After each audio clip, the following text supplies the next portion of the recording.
Bismillahirrahmanirrahim. Assalamualaikum warahmatullahi wabarakatuh.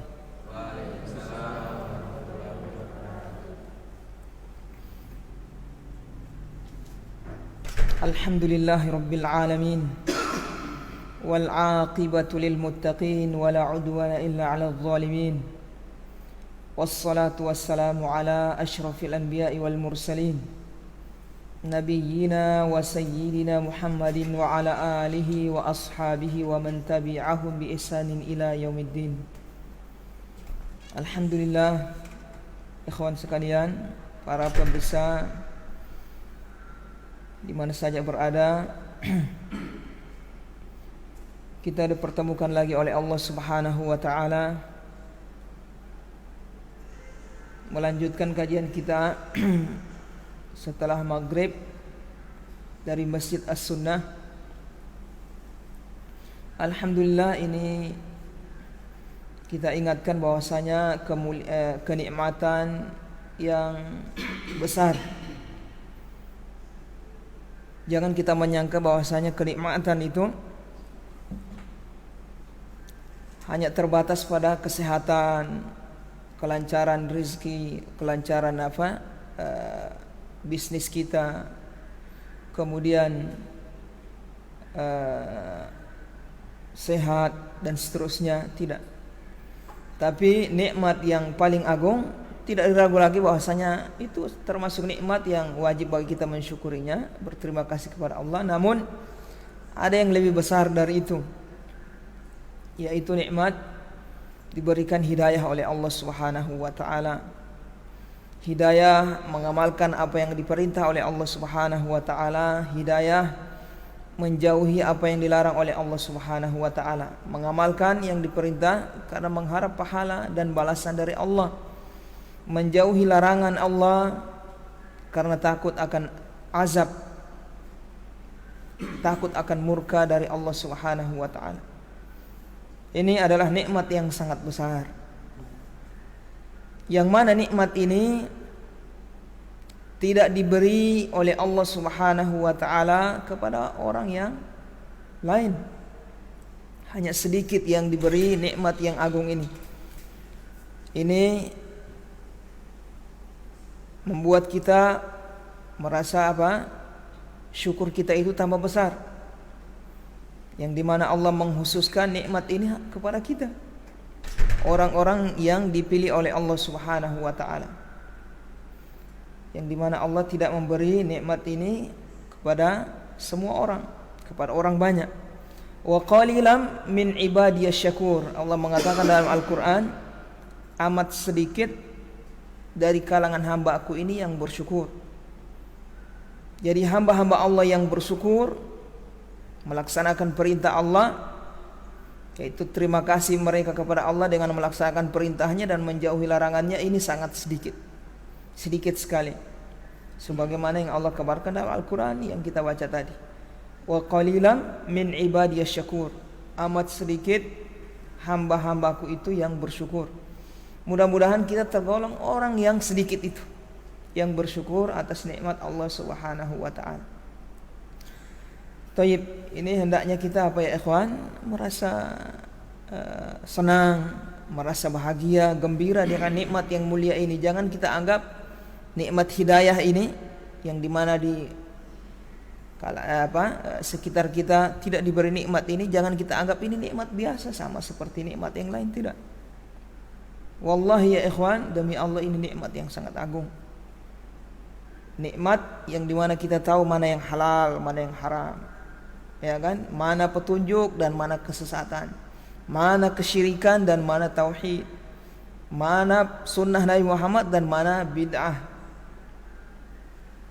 penyimpangan dan mana hidayah. Ini nikmat yang sangat agung. InsyaAllah nikmat ini akan mengantar kita sampai kepada Allah Subhanahu wa ta'ala, sehingga dimasukkan oleh Allah Subhanahu wa ta'ala ke dalam surganya. Amin. Taib, pada malam ini kita lanjutkan kajian membaca bab puasa dalam kitab Al-Yaqut Al-Munaddad fi Madhabil Imam Ahmad. yang ditulis oleh Asy-Syaikh Samir bin Yusuf Al-Hakali Al-Hambali hafizahullahu taala.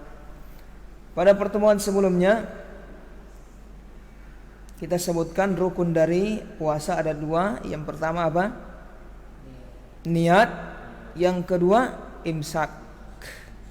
Cuma 2 itu rukun puasa. Ketika ditanya, ada orang yang tanya apa rukun puasa? 2. Yang pertama niat, yang kedua imsak.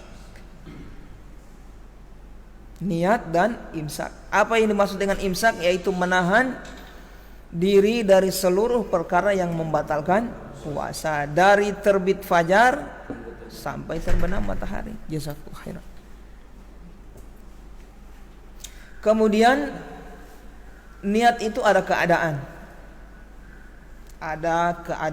ada kondisi, bentuk-bentuk yang sah atau tidak. Yang pertama, meniatkan puasa wajib. Puasa wajib itu berarti pikiran kita tertuju pada apa? Ramadan, puasa nazar, puasa kafarah, kemudian puasa apa? Qadha. Nah, kalau puasa wajib mesti diniatkan dari malam sebelum terbit fajar. Kapan waktunya? Setelah tenggelam matahari, terbentang sampai sebelum terbit fajar. Itu waktu untuk apa? Berniat. Jadi diawali terbenam matahari, kita terbetik atau ingin puasa besok, itu sudah niat. Setelah itu kita mau tidur, mau jima, mau makan, besoknya kita terbangun puasa lagi, karena sudah niat di waktu malam. Artinya kalau kita niat sebelum malam tidak sah, tidak dianggap. Misalnya jam 5 atau sebelum terbenam matahari dia ingin niat puasa besok. Sah di sini niatnya? Tidak sah. Artinya ketika dia terbetik sebelum terbenam matahari dia ingin puasa besok, setelah itu dia tidak ingat lagi. Artinya tidak ada terbetik lagi ingin puasa waktu di malam harinya sampai terbit fajar. Ini tidak sah niatnya. Niatnya harus setelah terbenam matahari, terbentang sampai sebelum terbit fajar. Taib. Ini untuk puasa wajib. Untuk puasa wajib. Kemudian puasa sunnah. Puasa sunnah tidak disyaratkan niat di waktu malam. Artinya boleh niat setelah terbit fajar. Kapan? Baik sebelum zuhur maupun setelah zuhur. Paham ini ya? Hatta antum nanti jam 5, 4 misalnya sore, ingin puasa sunnah, boleh sah. Selama tidak melakukan pembatal puasa, belum makan dari mulai terbit fajar itu sampai sore itu belum makan dia. Belum jima, belum minum dan seterusnya. Kemudian terbetik hatinya ingin puasa setelah asar. Berarti sah puasanya sebagai puasa sunnah, tapi terhitung pahala di saat dia mengawali niatnya. Nah, ini perbedaan orang yang meniatkan di waktu malam. Dari sejak malam dia berniat ingin puasa besok, itu puasa niat apa? Sudah jalan pahalanya dari situ. Adapun orang yang berniat nanti siangnya, berarti ya puasa pahalanya nanti berjalan saat itu, saat dia niatkan. Taib, ini perbedaan niat pada puasa yang wajib dan puasa yang sunnah.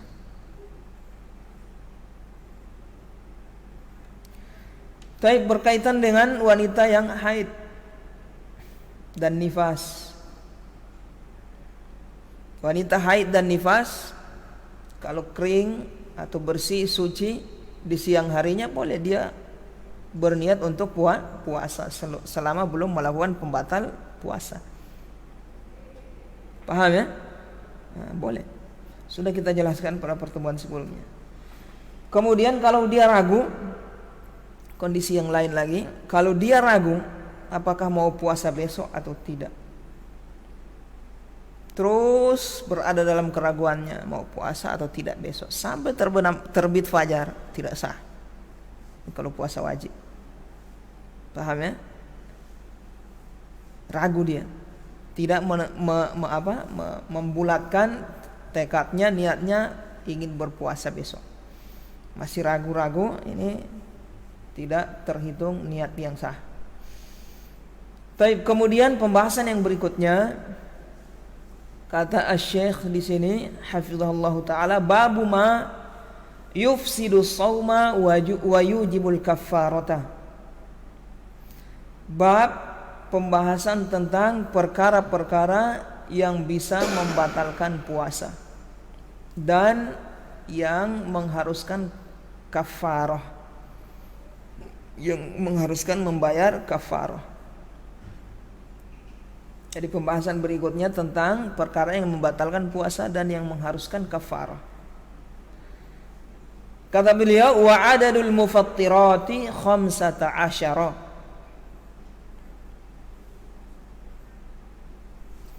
Jumlah perkara yang membatalkan puasa ada 15. Jadi perkara yang membatalkan puasa, kata beliau, ada 15. Ini wajib untuk kita ketahui. Bisa jadi kita lakukan ini, kita tidak tahu, ternyata puasa kita batal. Jadi mesti diketahui, dipelajari. Taib. Al-awwalu, yang pertama, al-aklu, makan. Yang pertama makan. Perkara yang batalkan makan. Walau turaban, walaupun tanah.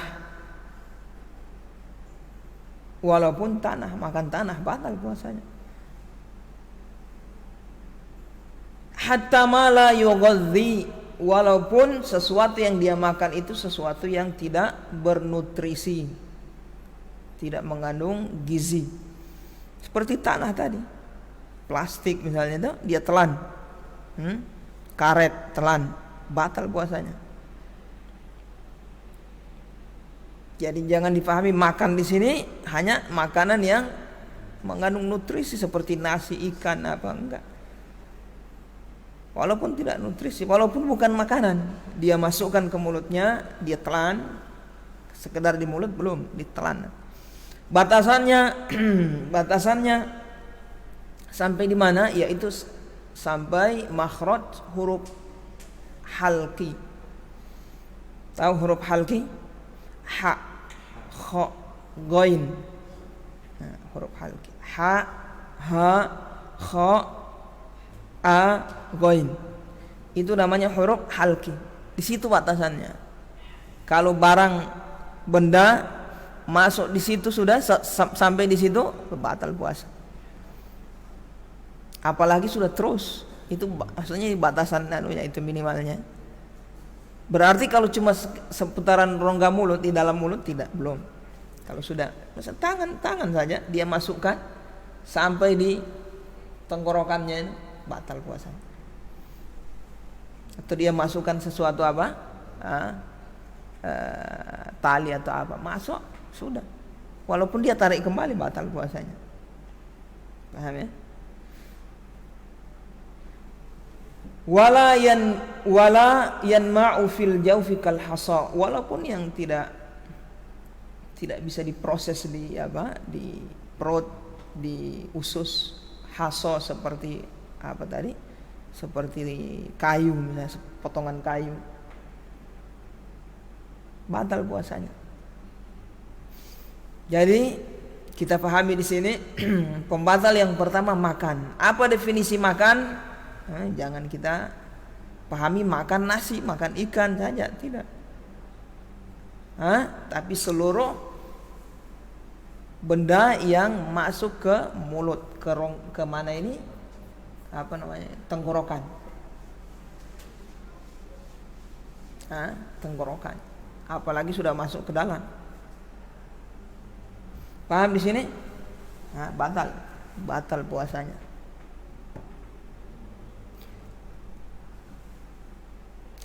Wasyurbu, kemudian as-tsani wasyurbu, minum.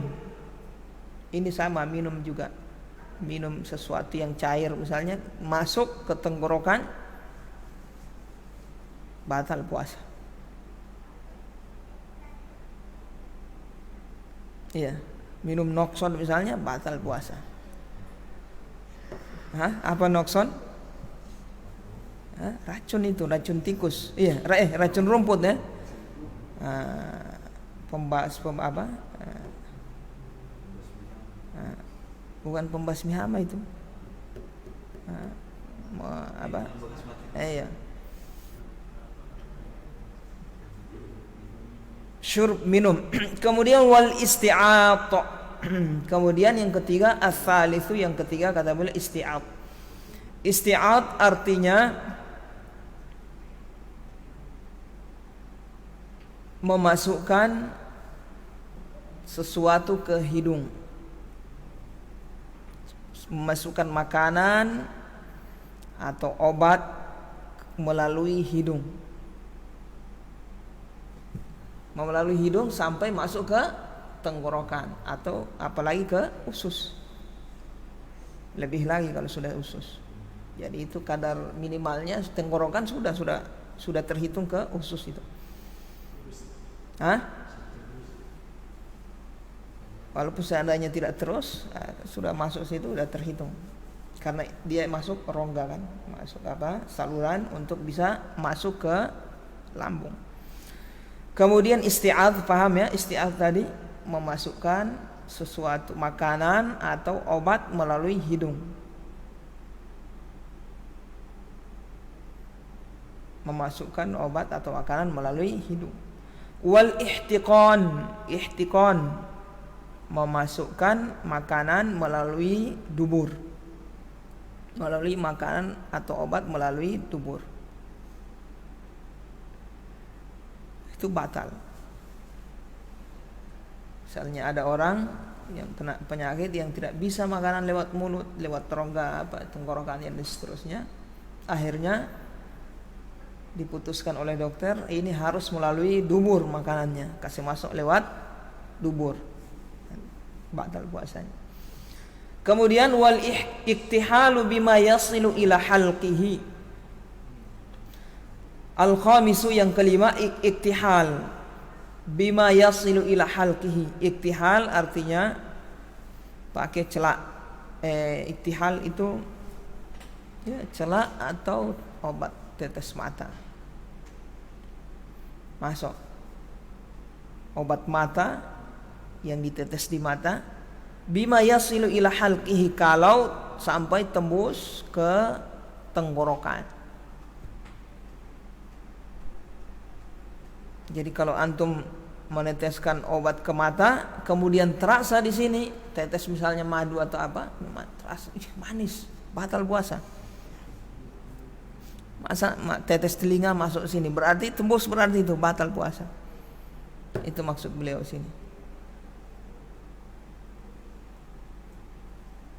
Bisa jadi ada rongga-rongganya ya, matanya bisa masuk. Kemudian itu yang kelima, as-sadisu, yang keenam, wa idkhalu syai'in fi jawfihi min ayyi mawdi'in kana ghairu au ghaira ihlilihi. Kata beliau, memasukkan sesuatu ke jauf, memasukkan sesuatu ke jauf. Apa ini jauf? Jauf itu rongga yang ada di dalam tubuh yang untuk pencernaan, untuk proses makanan. Seperti apa? Lambung. Ada dua, kalau di mazhab Hambali dua jauf ini, lambung dan otak. Lambung dengan otak. Berarti kalau ada sesuatu masuk ke otak, puasanya batal. Kenapa? Karena otak itu termasuk jauf, sama seperti lambung dia. Paham di sini ya? Ada? Jauf. Jadi jauf itu dua, lambung dan otak. Jadi kalau misalnya seseorang melakukan operasi atau tikam misalnya toh, atau kecelakaan, ada sesuatu masuk sampai ke otaknya, batal puasanya. Kalau tidak sampai ke otak tidak batal. Kalau sampai ke otak batal berarti karena sudah masuk sesuatu. Ya. Begitu juga perut, ada orang kena apa? Benda tajam. Kalau tembus sampai ke lambungnya batal puasa. Berarti terhitung sesuatu masuk ke lambung. Jadi memasukkan sesuatu ke jauf, yaitu lambung atau otak, lambung dan otak. Dari kita beliau dari arah yang mana saja. Artinya tidak mesti harus dari yang bisa masuk ke lambung ini apa? Dari hidung kan? Dari hidung, dari mulut. Ya kan? Nah, ini yang tempat yang lain juga. Lewat sini, ditembus sini kan? Ditembus lewat sini. Kalau masuk ke lambung batal puasanya. Begitu juga kalau masuk ke otak. Itu yang keenam. Kemudian as-sabi' wal istiqa. Istiqa artinya sengaja muntah, puasanya batal. Sengaja muntah, sengaja memang pengen muntah, dia korek-korek atau dia melakukan sesuatu yang supaya dia bisa muntah, batal puasanya kalau dia muntah. Kalau tidak sengaja tidak batal. Naik kendaraan mabuk muntah tidak batal karena tidak sengaja. Paham ya? Ini sengaja muntah dia. Memang pengen muntah. Dia lihat, dia tahu ada sesuatu yang bisa membuat dia muntah, sengaja dia lihat-lihat. Saya ini pengen muntah, saya lihat-lihat. Akhirnya dia jadi muntah, batal puasanya. Istiqa namanya. Wa man istaqa'a falyaqdi. Ini ada dalilnya beliau sebutkan. Dalil itu ada yang dari Al-Qur'an, hadis, ijma', qiyas. Kalau istiqa ini dalam hadis. Wa man istaqa'a